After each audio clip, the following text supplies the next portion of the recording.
Alright, thanks for clicking on this video. Today, we're going to be drawing this piece right here. You will see me how I decide on the colors and what brutalism sort of is, and also sort of learn how I've done the reflection. Without further ado, let's rewind the time.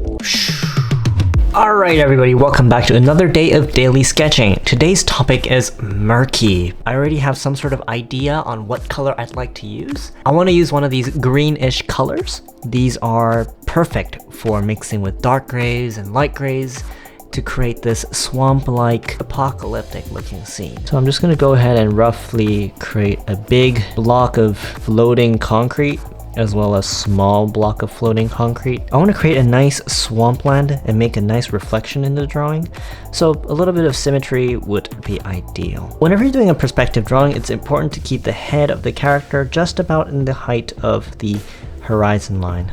This creates this nice eyeline normal perspective view, and you can also accentuate how big the buildings should look like. Keep the silhouette clear and easy to understand, or else it just looks like a jumble of mess. So in the horizon line, I'm going to add in just a bit of texture to show that it's quite overgrown. This will also help contrast with the Brutalist buildings, which have straight lines.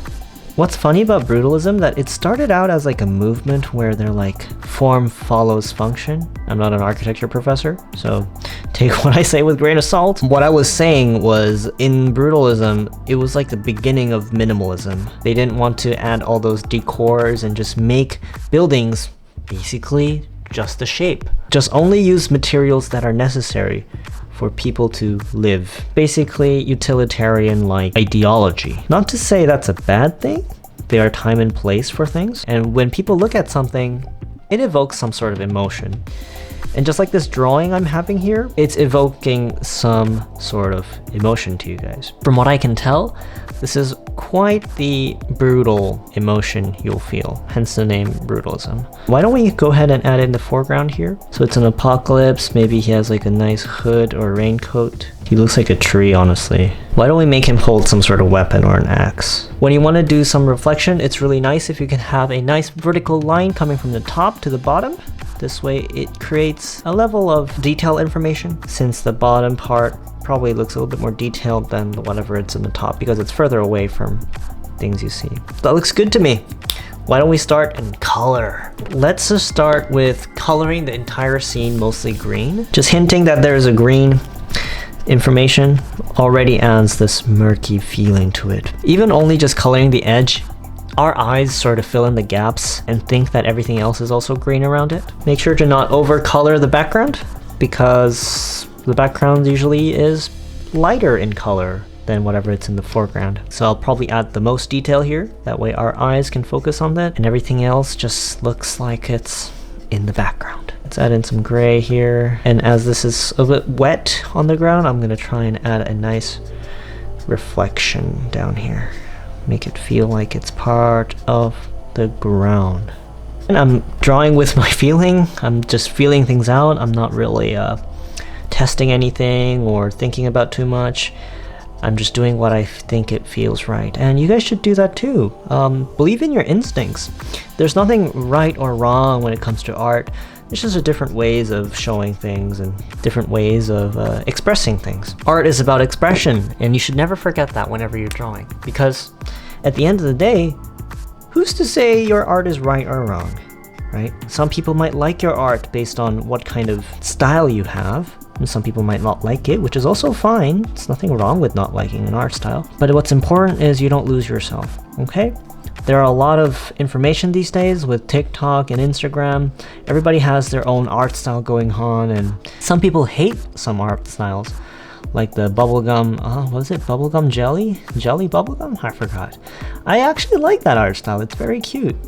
But some people start to hate that because they're like, everybody else does it, or whatever. But if you like it, and if you have your way of expressing things, you know what? Go ahead and do it. No one is stopping you. Everyone is being mean to each other, honestly. What's important is you express yourself. Feel it. Don't forget your expression. Don't forget what you feel. So next time when you look at pictures or drawings, think to yourself, what do you feel when you look at it? Maybe you feel happy, maybe you feel sad. And if you do feel something, think about it. Why does that make me feel happy? Why does that make me feel sad? And try and replicate that. So right now when I'm drawing this, I know the murky feeling, and I know what exactly makes that murky feeling. It's the reflection, it's the color. So that's why I chose this green color today, because I know for sure that this green mixed with gray, it's gonna look a little desaturated, and it's gonna look like it's dingy and murky and honestly, not a clean color. But that's what I wanna go for, right? So that's why, please keep in mind your expression and feelings in your art, okay? So let me go ahead and take a look at the drawing for a while, just briefly inspect it, see what's missing, see what I can do.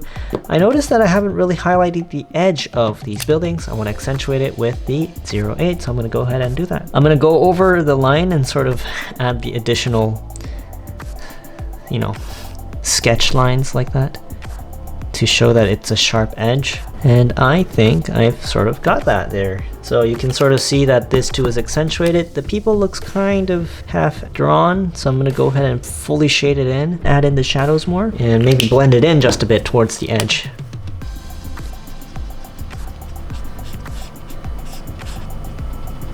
Okay, good. So when it comes to pond, it's really important to shade in the top part dark and keep it brighter on the edge. It creates a nice transparent look to it. And I will try and make this vertical streak to show reflection. Now the foreground looks a little bit blended in with the background. I'm going to shade in the edge of the plants just a bit to create separation. There's actually no cast shadow. It should be quite just the ambient shadows, or the ambient occlusion shadows, as it's overcast. If you have cast shadows and it just looks like it has a direction to it, it doesn't look like a convincing overcast day. So what's important is try and make it ambiguous where the light is coming from, but sort of still keep an idea on it.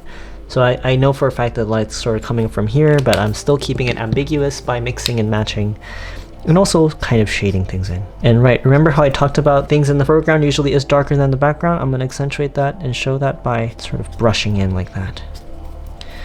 Make the foreground dark, but as it goes further, make it light. So I'm just gonna go over a couple of times, maybe. Just like that. This part as well, make it dark, and it goes brighter at the back. I'm gonna go ahead and add a thinner vertical line to further show more reflections. It's gonna show that it's water by creating a nice highlight here and there. Let me do the same around the windows, maybe just the top half. There's no rule to it, I'm just feeling it, just letting things go. Actually, I don't know if this will look good, but I'm going to go over the foreground just one more time. It might do well, it might not, it might ruin the drawing, but we'll see. I'm hoping that it creates enough separation between the foreground and the background that it will actually create a better depth in the drawing. Great, this looks amazing. I love how this turned out. Let me go ahead and clean it up a bit. I hope I spelled it correctly. Let me double check. Yes, okay. All right, so there it is. This is Murky, day, what is it? Day 4 of Inktober. We have Murky in here. I think it turned out really nice, and I think I got the feel of that gray and the swampy-like, dingy, as well as this brutalist aspect of it to show this apocalypse. And I thought Murky fits really well with this apocalyptic character and the brutalism. So I'm always trying to create connections between the person and the building. That way the architecture looks a little bit more personal. But today I think I was able to connect brutalism and apocalypse together, which I feel like most people already figured it out, but I got to test it out myself today. Anyways, please check out my other Inktober videos. They're okay. I'm still learning how to edit things, make music nice, and also learning how to talk properly. There's a lot of mistakes I get. But forget that. I'll see you guys in another video, maybe tomorrow, and bye-bye. I'll see you guys around.